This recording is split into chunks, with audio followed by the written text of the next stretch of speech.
What is good, Ninja? OG over here from Player Essence, and welcome to another PE Nintendo Switch and gaming news video. Today we've got a lot of great information for you guys. Already starting off the day good, so let's go ahead and get right into it. Dragon Ball FighterZ adds Beerus, Hit, and Goku Black. Plus, 2 new gameplay systems have been revealed as well. So Beerus, Hit, and Goku Black are playable in Dragon Ball FighterZ, the latest issue of V-Jump reveals. Here's an overview of each character via the magazine. We have Beerus, who has a power of S, a speed of S, a reach of A, a technique of SS, and an energy of SS. Okay, that's clearly the best character so far. That's better than Kid Buu and all that. Man, yo, is he overpowered? Anyway, Beerus is a god of destruction and possesses overwhelming strength. His meteor special move, God of Destruction Judgment, is activated by grabbing the opponent before him. He then attacks with a transient headshot. His Spears of Destruction technique can prevent the opponent from moving. It generates spears that explode upon touching the opponent. Spears can be placed in various spots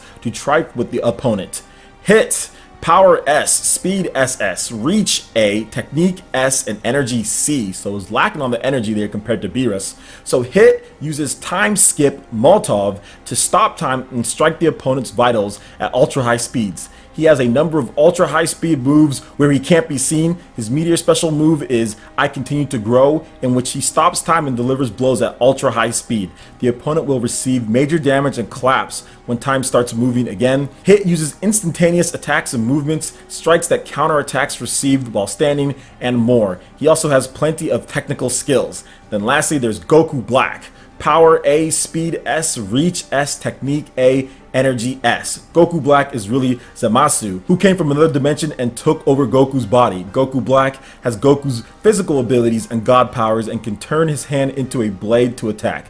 His meteor special move, Work of the Gods, uses a scythe for a fearful attack. He then creates several clones and mercilessly attacks with his hand blade. The end of the technique unleashes a powerful flash and cuts up the opponent. For some special moves, Zamasu will lend Goku Black a hand. When firing off a Kamehameha, Zamasu will also hold back the opponent, and by cooperating with Zamasu, you can unleash a super special move that throws a powerful spirit ball giant in both power and its size. So in addition to the new fighters, the magazine also has some information on 2 new gameplay elements. So come forth Shenron. Shenron appears during battle. The 7 Dragon Balls will gather one by one as you pull off a specific number of combos. You and your opponent will share the amount of Dragon Balls gathered. Shenron will appear in the battle when certain conditions are fulfilled, and the player who fulfills those conditions will have their wish granted. You can choose from 4 wishes: full HP recovery, teammate revival, addition of 1 sparking icon, or constantly recovering HP. Dramatic production reproduces famous scenes from Dragon Ball before and after the battle when certain conditions are fulfilled. Dragon Ball FighterZ will launch on the PlayStation 4, Xbox One, and PC on January 26th in the Americas and Europe, and February 1st in Japan. So shoutouts to there, man, as far as all this content. Looks like it's going to be really cool in terms of Beerus, Hit, and Goku Black. And at this point, I'm just waiting for them to release the game. I'm definitely going to check it out at some point. Hopefully there's a Nintendo Switch version, but even if there's not, that's okay. I'll probably check it out on the PC at some point because it does look like a really cool game. So what do you guys think about all the information here from Dragon Ball FighterZ? I would love to hear your thoughts in the comment section below. Alright, and moving into the next article here, we have an update to Rocket League on the Nintendo Switch. Patch notes version 1.40. So changes and updates. Let's go ahead and get right into this here. We've got a better gameplay experience for Nintendo Switch owners. So the general changes: Nintendo Switch reduced the default controller dead zone to 0.15 from 0.3 to better utilize Joy-Con analog sticks. Reduced volume of the Batmobile goal explosion. Performance changes: Nintendo Switch adjusted the world detail to improve average resolution in handheld mode. Optimize the following maps for Nintendo Switch and PC: Utopia Stadium, all variants, and Farmstead. Maps are optimized on PC when using performance world detail settings. We also have improved the field texture visuals for the following maps on Nintendo Switch and PC: Champions Field, Wasteland. Visual improvements on PC apply when high quality shaders are turned off. Also, the bug fixes: General, fixed player avatars sometimes displaying on the wrong user after someone quit or joined the lobby, fixed missing blow-off valve audio for Octane ZSR engine. Nintendo Switch fixed a rare crash that could occur in post-match scoreboard in Rumble. Grass is now visible on the main menu when using performance world detail settings. Ground textures now appear on the farmstead when using performance world detail. And guys, some of these of course are going to be PC mixed in with Nintendo Switch, so just keep that in mind. Steam fixed an issue with older urban central replays crashing the game. Quick chat audio no longer sounds when a player joins or leaves a server. Goal explosion audio no longer loops after previewing a goal explosion in the crate preview menu. So a lot of great changes there for Rocket League on the Nintendo Switch. The biggest one here is where they're talking about the resolution in handheld mode. Some people complained about that. In addition to the controls, the dead zones, that was an issue. Some people were talking about a little bit of lag or delay when it comes to the controls in Rocket League. So having them actually fix the resolution in portable mode, in addition to the Joy-Cons having the dead zones being adjusted there, is going to create a smoother and better gameplay experience for those who play the game a lot portably, because you're going to have a little bit clearer picture to look at when it comes to the image quality. And on top of that, probably the bigger thing is the dead zones, which is something that people have been complaining about since it launched, as far as kind of like the lag or the feel of the cars, and they fixed that there with the default dead zones and all of that. So it looks really good. So I haven't picked up this game yet, but I will be getting the retail release, which is launching next year, so I'm really excited about that. The collector's edition, that's going to be really cool. It's going to be $39.99, so it's a little bit pricier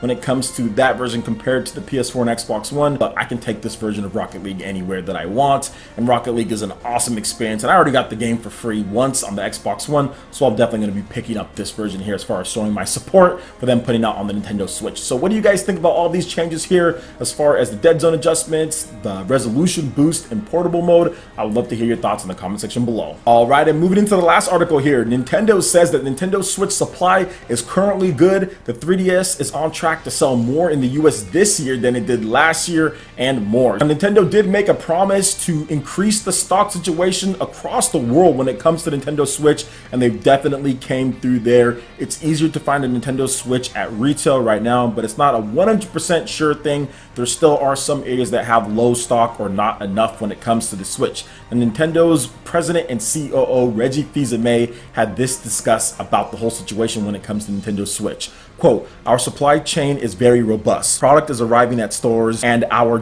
.com retailers literally every day. Best advice is to look across the full landscape of retail. I did that this morning, and at least here in the Pacific Northwest, you could go to GameStop location near me and find the hardware. I looked online and Target.com had a Nintendo Switch available. Some retailers might have it available in their physical stores, but not online. The trick is to really just look around, do a little bit of homework. There is supply out there in the marketplace. If a consumer wants a Nintendo Switch and they see it on the shelf, they need to buy it then and there, because as we get closer to Christmas, it's going to become more challenging to find. I would not advise a consumer who wants a Nintendo Switch to wait until the 23rd or the 24th, because you risk being disappointed. Now, many people believe that the Nintendo 3DS is pretty much done, but that is not the case. According to Reggie Fils-Aimé here, he revealed that consumers have not forgotten about the system at all. Quote, "In the United States, we're on track to actually sell more Nintendo 3DS systems this year than we did last year. That's incredible for a system that has been on the marketplace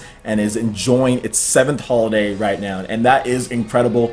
And I think the biggest thing with the Nintendo 3DS is that it still has a ton of great software that you can play. It still has a lot of software, and it's cheaper. You can buy them for $150. You can get that new Nintendo 2DS XL, and that is an amazing piece of hardware for the price that you are getting it at, and the games that are available on the system. You have RPGs galore, you have Pokemon, multiple Pokemon titles, you have Metroid Samus Returns, you have so many great games, you have a whole virtual console lineup, you have a ton of indie games. The Nintendo 3DS is a great value proposition for a lot of consumers out there that maybe just can't afford a Nintendo Switch, or who just want to go back and play those games. There's no other way to play these 3DS games as far as things go, so there's not a ton of 3DS ports over on the Nintendo Switch or on the Wii U. So if you want to play Kid Icarus Uprising, or if you want to play any of these other games, you got to play it on the 3DS. And I think that's the reason why the 3DS is still selling. It just has a lot of software. It's not selling as much as the Nintendo Switch, but that's to be expected. Nintendo Switch is new,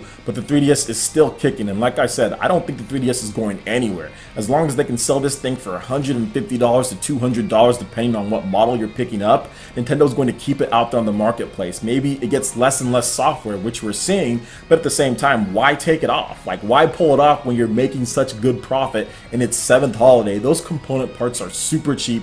Nintendo is making a tidy profit off the 3DS. It would be a ridiculous business move to take it off the market or just kill it. There's no reason. I think Nintendo wants to sell 100 million of these things. I think they want to get it to one point to where it's like on fire sale for like $99 and like another 10 million or however many million people buy it. So I think they want to get it to 100 million. If they continue to just leave it out on the marketplace, and if it ever gets to $99, I think it can definitely hit 100 million based on it. If they just leave it out there, they can leave it on the market for 11, 12 years. Who cares? You know what I'm saying? Like, who cares at this point? You know, so people thought it was going to be dead last year, and it's still here. So they're at 70 million, and I think that next year they can probably get to around 80. See what happens from there. So what do you guys think about the Nintendo 3DS in addition to the Switch as far as the stock situation goes? How it's getting a lot better. Nintendo sales are rising. I'd love to hear your thoughts in the comment section below. All right, Ninja, that wraps it up for this video here. Go ahead and check out the links in the description below. We've got Facebook, we've got Twitter. Go ahead and give us a like and a follow on our social media. Really helps us spread the content of Player Essence across the interwebs in addition to YouTube.